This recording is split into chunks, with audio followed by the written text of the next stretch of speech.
বাংলাদেশকে বেঁচে দেওয়ার চিন্তা করেন, আপনারা যে কোন দেশে যাবেন, ইন্ডিয়ায় তো যাইতে পারবেন না, পাকিস্তানের সাথেও সীমান্ত নাই, বঙ্গোপসাগর ছাড়া কিন্তু আপনাদের আর কোনো গতি থাকবে না। এখন যেই ভাষায় গালি দেওয়া লাগে, তওবা করছি, সামনে ইলেকশন করবো, এই জন্য দিতে পারতেছি না। কসাই রানী যেই হুমকি ধামকি দেয়, তার বিরুদ্ধে কয়জন সুশীল এখন পর্যন্ত দিস্তা দিস্তা কলাম লেখছে। আওয়ামী লীগের নেতা কর্মীরা চাইলে দিল্লিতে একটা ম্যারাথন প্রোগ্রাম করতে পারে, একমাত্র কেমনে দৌড়িয়ে ম্যারাথনে চ্যাম্পিয়ন হওয়া যায়, এইটাই এখন তারা চ্যাম্পিয়ন হইতে পারবে।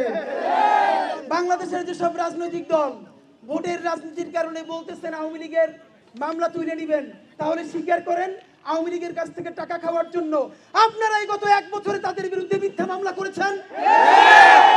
আমার কোন শহীদ ভাই বোন তো মিথ্যা মামলা করে নাই, কারণ তার সন্তান তো মারা গেছে। যদি আওয়ামী পুনর্বাসন করে নতুন রাজনীতি নির্মাণ করতে চান, মনে রাখেন, পুরানো যদি না পারেন, ভালো পিআর টিম হায়ার করেন, বড় বড় কোচিং করেন, সেই সব বস্তা পচা বয়ান দিয়া নতুন রাজনীতি কইরা আপনারা কিচ্ছু করতে পারবেন না। আপনারাও মাজলুম ছিলেন, আপনাদের বিরুদ্ধে বলতে আমাদের লজ্জা লাগে। যদি 5 বছরের ক্ষমতার মোহে, সেটা যদি বিএনপি হয়, জামাত ইসলামী হয়, যে কোনো দল হয়, যদি বাংলাদেশকে বেঁচে দেওয়ার চিন্তা করেন, আপনারা যে কোন দেশে যাবেন, ইন্ডিয়ায় তো যাইতে পারবেন না, পাকিস্তানের সাথেও সীমান্ত নাই, বঙ্গোপসাগর ছাড়া কিন্তু আপনাদের আর কোনো গতি থাকবে না।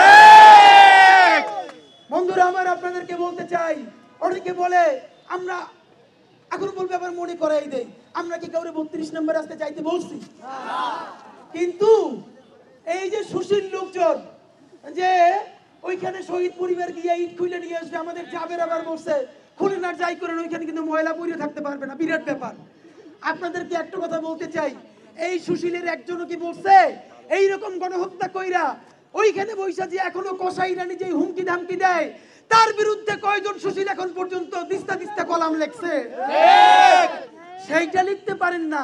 আর আমার শহীদ পরিবার এখন পর্যন্ত কোনো বিচার পায় না। আর সে যদি ওই উস্কানের প্রতিবাদে ওইখানে একটা ইট খুলে নিয়ে এসে নিজের শান্তি দিতে পারে, সেইটারে মব বলেন না।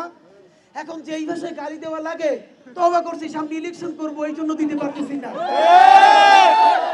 বন্ধুরা আমার, আপনাদেরকে আজকে একটা কথা বলি, যেহেতু আওয়ামী লীগ এই কথাটাও বলতে পারে যে আমরা এইখানে বসে রয়েছি, এখন আমরা আওয়ামী লীগের হেডকোয়ার্টারে যাব। ইট মাইরা তো আর কিছু করতে পারবেন না অত বড় বিল্ডিং এ, কারো শীষ আসলে চাপাই রাখেন ওই পর্যন্ত। 10 মিনিট যাত্রা বিরতি পাবেন ওখানে ইনশাআল্লাহ। সবাই এইখানে এসে লাঞ্চ করবো। একটা রিস্কি কথা বলি, গত 3 দিন ধরে বিভিন্ন গুরুত্বপূর্ণ মাধ্যম থেকে আমাকে বলা হয়েছে আমি যেন খুব সাবধানে থাকি। একজনকে যদি টার্গেট করা হয়, সেটাকে আমাকে টার্গেট করা হয়েছে। আমাকে বলা হয়েছে গত 2 দিনের মধ্যে যেন আমি সন্ধ্যায় বাসায় ফিরি। আমি শুধু বলেছিলাম, আমি যেখানে যাই আর না যাই, আমি ডাক দিলে তো 10টা মিডিয়া আসে, আমি ডাক দিলে 20 জন লোক আসে, আমার যে আপনারা নিরাপদ থাকতে বলেন, আজকে যদি দেশে আর একটা গণহত্যা হয়, আমি বিশ্বাস করি আমি কোনো অ্যাসাইলাম চাইলে হয়তো আমি পাবো। কিন্তু যেই ভ্যানওয়ালা, সবজিওয়ালা, যেই মাদ্রাসার শিক্ষার্থী চিরতরে মারা গিয়ে তার বাবা মা তার সন্তানকে হারাই অসহায় হয়ে গেছে, সে কোন এম্বাসিতে অ্যাসাইলাম চাইবে বলেন? আমাকে অনেকে বলে আমাদেরকে তোমরা বেশি ইমোশনাল।